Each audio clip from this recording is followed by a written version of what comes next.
নমস্কাৰ বন্ধুসকল সাবস্ক্ৰাইব কৰক আমাৰ ইউটিউব চেনেল নিউ আপডেট আৰু লগতে থকা বেল আইকনখন দবাই দিয়ক যাতে আমাৰ ভিডিঅ' পায় আপুনি প্ৰথমে চাবলৈ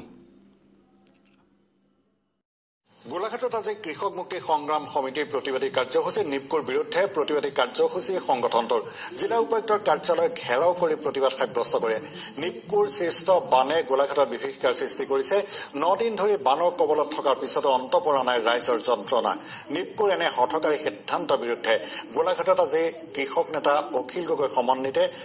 আৰু কৃষক মুক্তি সংগ্ৰাম সমিতিৰ আজি প্ৰতিবাদী কাৰ্যসূচী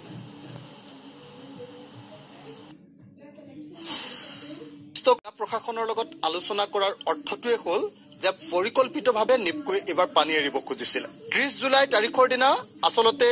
নিপকোৱে জিলা প্ৰশাসনলৈ পুনৰ চিঠি দিছিল সেই চিঠিৰ কপি আমাৰ হাতত আছে আৰু 1 আগষ্ট তাৰিখৰ দিনা মুখ্য সচিব মহোদয়ালৈ আসলতে অসমৰ মুখ্য সচিব মহোদয়ালৈ তেওঁলোকে চিঠি দিছিল যে তেওঁলোকে পানী এৰিব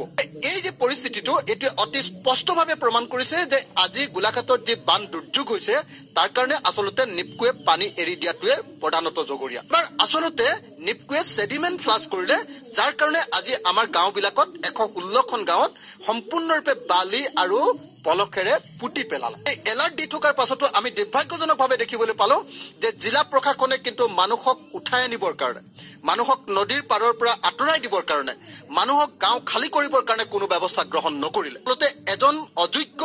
ডিসিকেট বহুৱাই ৰখাৰ কাৰণে এটা কাঠৰ মুহাকেট বহুৱাই ৰখাৰ কাৰণে আজি গোলাঘাট জিলাবাসী ইমানকৈ বিপদত পৰিবলগীয়া অৱস্থা তাৰ সৃষ্টি হ'ল কথাটো হ'ল যে আমি নিপকোক হকিয়াই দিব খুজিছো যে আজি গোলাঘাটত যি দুৰ্যোগ হ'ল তাৰ কাৰণে তেওঁলোকেই বেছিভাগ জগৰীয়া আৰু সেই কাৰণে আমি নিপকোক ক'ব খুজিছো যে নিপকোৱে ইয়াৰ সম্পূৰ্ণ ক্ষতিপূৰণ দিব লাগিব ক্ষতিপূৰণ নিদিয়ে তেতিয়াহ'লে তেওঁলোকে অসম ত্যাগ কৰিবলৈ সাজু হ'ব লাগিব যে এই গাঁওবিলাকৰ যিমান ঋণ আছিলে বেংক ঋণ আছিলে সমস্ত বেংক ঋণ মাৰি দিব লাগিব নিপকো আৰু অসম চৰকাৰে যদি এই ব্যৱস্থা গ্ৰহণ নকৰে তেতিয়াহ'লে নিপকোৰ ওপৰত ব্যৱস্থা গ্ৰহণ কৰা হ'ব নিপকোৰ সকলো কাৰ্যালয় অসমত থকা কাৰ্যালয় বন্ধ কৰি দিয়া হ'ব আৰু নিপকোক অসমত নিষিদ্ধ কৰা হ'ব